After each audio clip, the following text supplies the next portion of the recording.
इतना जरूर किया कि नरेंद्र मोदी को भी ललकारा, उसकी पूरी हुकूमत को भी ललकारा, उसकी कीमत भी दी। लाल किले से लेकर कश्मीर के जंगलों तक तुम्हें घुस के मारेंगे। फजलो करम से इस गुनाहगार के लफ्जों की अल्लाह पाक ने हुर्मत रखी।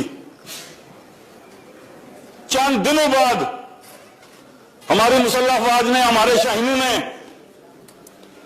अंदर घुस के मारा और ऐसा मारा आज तक। सच का दामन पकड़ा और डीजी साहब को मुकम्मल तौर पर टफ टाइम दिया और उन्हें हकीकत से रोशनास करवाया कि मामला है क्या। हमने कुछ किया है, बात अब ये कि मैं ये नहीं कह रही, अभी तो खैर कुछ साबित नहीं हुआ है, लेकिन फिर भी सर इनकी बातों से तो यही लग रहा है कि ये अपनी तरफ इशारा कर रहे हैं और ये और मौका दे रहे हैं।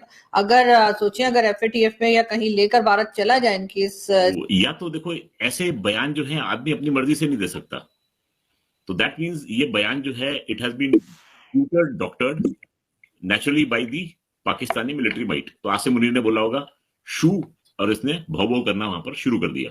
फील्ड मार्शल को इस्तिस्ना दे दिया, ठीक है। मेरा एक सिंपल सवाल है, फील्ड मार्शल किसी दिन जाता है प्राइम मिनिस्टर हाउस और वहां पे शहबाज शरीफ सलूट नहीं करता, उठ के खड़ा नहीं होता, या किसी बात पे बुरा मना जाता है फील्ड मार्शल, वो उठता है और रख के चपेड़ मार देता है प्राइम मिनिस्टर को। अता तारड़ साहब पता नहीं बेइज्जती कर रहे हैं पाकिस्तानी कौम की, पता नहीं उनको नामाकूल कह रहे हैं या उनकी तारीफ कर रहे हैं, ये फैसला तो आप खुद ही कर लीजिए, लेकिन वो बताना ये चाह रहे हैं कि ये कीड़े मकोड़े हैं सारे। ये जो आज़ाद कश्मीर के वजीर आजम ने कोई बात कर दी, आज़ाद कश्मीर के वजीर आजम नहीं, साबिक वजीर आजम ने कोई बात की हुई है पहले की, चौधरी अनवारुल हक की, हम रेड फोर्ट बॉम्बिंग को एडमिट कर लिया। पंजाब के हिस्से करने हैं, सिंध के हिस्से करने हैं, बलूचिस्तान को भी इवन छोटा करना है। मैं कह रहा हूँ ठीक है, बिल्कुल मारा उन्होंने, लेकिन घुस के मारना तो होता है कि उन पाकिस्तान की टेरिटरी के अंदर एंटर होना। देयर इज अ डिफरेंस ना। अच्छा ठीक है सर, आप कहना चाह रहे हैं सर बिना घुसे वो हमें मार के गए, आप ये कहना चाह रहे हैं।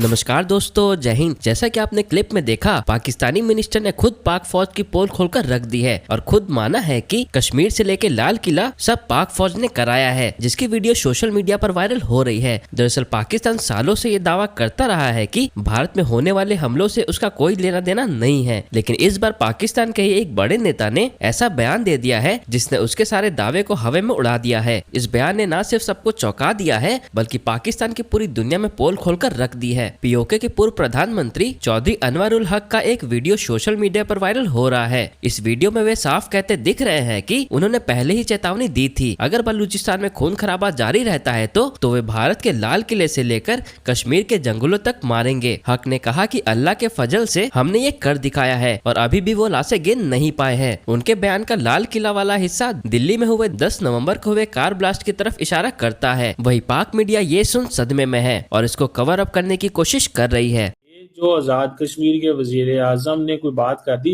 आज़ाद कश्मीर के वजीर आजम नहीं, साबिक वजीर आजम ने कोई बात की हुई है पहले की, चौधरी अनवारुल हक की, हम रेड फोर्ट बॉम्बिंग को एडमिट कर लिया, इंडियंस कह रहे हैं। उसने ही कहते हैं कि ब्रॉड बेस एक स्टेटमेंट दी, तो उसको इंडियन मीडिया जो है वो चला रहा है और कह रहा है कि भाईजान हम जो है ना, ये देखो इन्होंने एडमिट कर लिया।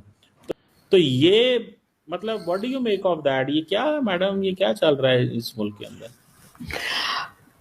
सर देखिए, मेरा ख्याल है कि ये जो पहले आजाद कश्मीर के प्राइम मिनिस्टर रह चुके चौधरी अनवारुल हक ऐसे कुछ नाम है उनका, तो उनको एहतियात करनी चाहिए। ना सिर्फ ये बल्कि कोई भी अगर पाकिस्तान की मिनिस्ट्री में रहा हो, पाकिस्तान की गवर्नमेंट में रहा हो या आजाद कश्मीर में रहा हो, जहां भी, इन लोगों के स्टेटमेंट जो है वो ऐसी नहीं होनी चाहिए जी हमने कुछ किया है। बात अब ये कि मैं ये नहीं कह रही, अभी तो खैर कुछ साबित नहीं हुआ है, लेकिन फिर भी सर इनकी बातों से तो यही लग रहा है कि ये अपनी तरफ इशारा कर रहे हैं और ये और मौका दे रहे हैं। अगर सोचें अगर एफएटीएफ में या कहीं लेकर भारत चला जाए इनकी इस स्पीच को, है ये तो खैर फिर भी प्राइम मिनिस्टर रह चुके, लेकिन अगर कोई प्राइम मिनिस्टर ना हो के भी अगर कोई मीडिया पर्सन ही हो या कोई इस तरह से लोग जो जिनको लोग देखते सुनते हैं, अगर वो भी ऐसी बात करें, चाहे वो हिंदुस्तान के हो या पाकिस्तान के, तो बात शुरू हो जाती है। आपको याद होगा कई बार, क्या मेरे ख्याल 2-3 बार तो मैंने भी देखा है पिछले 5-6 साल में, कि कभी कभार अगर कोई वीडियो ऐसी आ जाती है मेजर गौरव की और उसमें कोई बात वो बता रहे होते हैं और इत्तेफाक से ऐसा हो जाए तो उनकी तो वीडियो चला के हमारे DGISPR साहब जो है वो बोलना शुरू कर देते हैं कि ये देखो ये लोग बता रहे थे और इन्होंने ऐसा हो गया।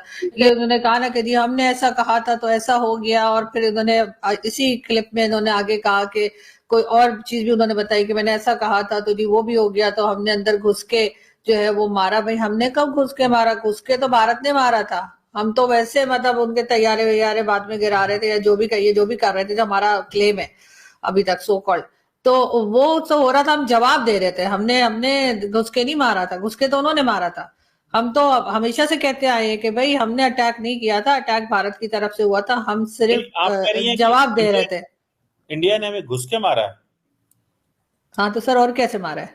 नहीं, तो वो तो उन्होंने अपनी साइड से ही अपने बॉर्डर पे ही अंदर रह के ही स्ट्राइक की ना, तो घुस के सर तो मारा मगर ना। सर मगर जो स्ट्राइक भी की, जो उन्होंने ड्रोन थे या कुछ भी थे वो अंदर तो फेंके ना। वो जाकर वो मसूद अजहर बेचारा, उसका घर उड़ा दिया आप लोगों ने, आप लोगों की वजह से। वो तो शुक्र है लगा बच गया वो।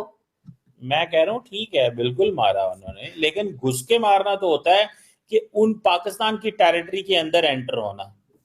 देयर इज अ डिफरेंस ना, कि एक होता है कि स्ट्राइक करना अपनी साइड से, वो घुस के मार, उसे घुसना नहीं कहते। घुसना होता है अंदर जाना और फिर वहां से स्ट्राइक करके वापस। ठीक है सर, आप कहना चाह रहे हैं सर बिना घुसे वो हमें मार के गए, आप ये कहना चाह रहे हैं? सुनो, अभिनंदन घुसा था, उसको पकड़ लिया था। अब आपको याद आ गया घुसना किसे कहते हैं। वो कितना थोड़ा एक आधा इंच ही आया था, तो वो उसको मैंने कहा मैं आपको दे दूं ना। और दूसरी बात ये है कि इतना तो पाकिस्तान ने भी मारा था कि अपनी साइड से बिल्कुल नहीं सर, बिल्कुल सर, माय मिस्टेक। मैं गलत बता रही थी आपको। बिल्कुल आप सही कह रहे हैं, वो घुस के नहीं मारा था, उन्होंने अपनी ही कंट्री में रह के और हमें यहाँ मारा था। 11 जगह पे जो उन्होंने, या 9 जगह पे जो उन्होंने अटैक किए थे, जिससे हमारी एयर बेसिस जो थी वो उड़ गई थी, और मसूद अजहर का घर तबाह हो गया था और उसके घर के लोग मारे गए थे। तो सर उसके लिए भारत को अंदर आना ही नहीं पड़ा, उन्होंने अपनी कंट्री से बैठे बैठे ही हम लोगों की जो है ना बैंड बजा दी। आप सही कह रहे हैं सर, आई वाज रॉन्ग, मुझे लगा था घुस के मारा है, लेकिन आप सही कह रहे हैं कि वो सर उन्होंने टेरर ग्रुप जो है, जो टेरर ग्रुप्स है उनके ऊपर अटैक किया था, ना सिविलियन पर अटैक था और ना ही फौज पे अटैक था। तो या तो देखो ऐसे बयान जो है आदमी अपनी मर्जी से नहीं दे सकता, तो दैट मीन्स ये बयान जो है it has been doctored naturally by the Pakistani military might. तो आसिम मुनीर ने बोला होगा शू, और इसने भौ भौ करना वहां पर शुरू कर दिया। तो आसिम मुनीर ये शू क्यों बोल रहा है? Is he really wanting trouble? What I see आदि कि इस समय this is a friend of mine said this is a war of, and when it comes to war of nerves, Narendra Modi और अजीत डोभाल से बढ़िया नर्व्स किसी के हो नहीं सकते। और उसके बिल्कुल उलट इनके नर्व्स हैं जो कि 2 सेकंड के अंदर इधर से उधर हो जाते हैं। So they are trying to get into something जिसके बाद में इनको वहां से निकलना जो है वो नामुमकिन हो जाएगा। अभी तक इनका ख्याल ये था कि 10 दिन की लड़ाई हम लड़ लेंगे, 10 दिन के बाद में कोई बीच बचाव करने आ जाएगा। पर इस बार आप नोट करो कि इंडियन गवर्नमेंट ने एक एक स्टेप फूक फूक के उठाया है, and with every step every foreign country has come and stood with India. Marco Rubio ने बयान दे दिया वहां पर G7 के फॉरेन मिनिस्टर्स की मीटिंग में कि इंडियन एजेंसीज जो इन्वेस्टिगेशन कर रही हैं naturally they have done a very responsible job, वो उसने बयान वहां दे दिया। स्विस एम्बेसी का मैसेज आ गया, अर्जेंटीनियन एम्बेसी का मैसेज आ गया। धीरे धीरे क्या हो रहा है कि पूरी वर्ल्ड जो है इस बात को मान रही है कि India came under a terrorist attack, that's all.